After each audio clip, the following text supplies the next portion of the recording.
নামের উপরে 3 বার সূরা লাহাব পড়ে যদি আপনি একটা আমল করতে পারেন তাহলে দুশমন চিরতরে শেষ হয়ে যাবে, দুশমন আপনার প্রতি বাধ্য হয়ে যাবে। সূরা লাহাব খুবই চমৎকার একটি সূরা।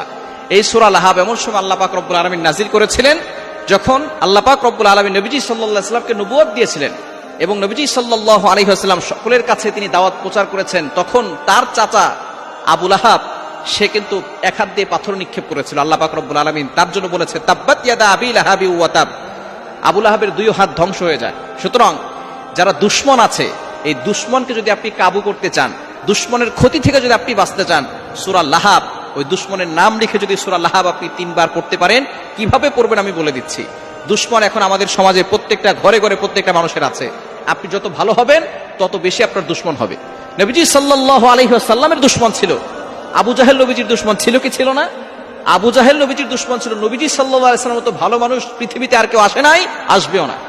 তার মতো মহানবী আর কেউ আসবেনও না এবং আসেও নাই। নবীজি সাল্লাল্লাহু আলাইহি সাল্লামেরও দুশমন ছিল। সুতরাং আমার আপনার দুশমন থাকবে। আপনি যখন ভালো কাজ করবেন, হক কথা বলবেন, সঠিক কথা বলবেন, তখন আপনার দুশমন বেড়ে যাবে। এই দুশমনের ক্ষতি থেকে বাঁচার জন্য দুশমনের নামটা লিখবেন। প্রথমে ওযু করে আমলটা করবেন। কিভাবে করবেন বলে দিচ্ছি। ওযু করে আমলটা করবেন।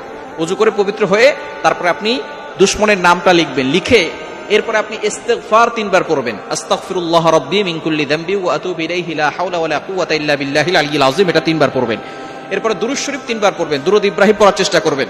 আল্লাহুম্মা সাল্লি আলা মুহাম্মাদ ওয়া আলা আলি মুহাম্মাদ কামা সাল্লাইতা আলা ইব্রাহিম ওয়া আলা আলি ইব্রাহিম ইন্নাকা হামিদুম মাজিদ।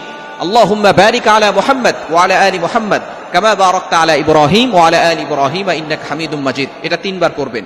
এরপরে সূরা লাহাব 3 বার পড়বেন। বিসমিল্লাহ সহকারে সূরা লাহাব 3 বার পড়বেন।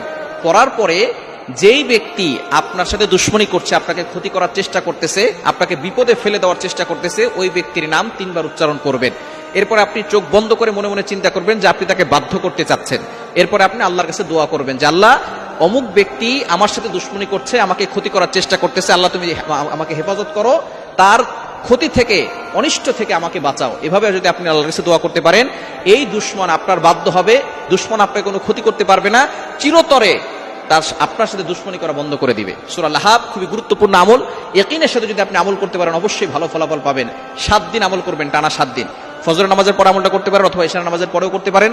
যে কোনো সময় আমল করবেন, অবশ্যই ওযু করে করবেন, পবিত্র হয়ে তারপর আমলটি করবেন।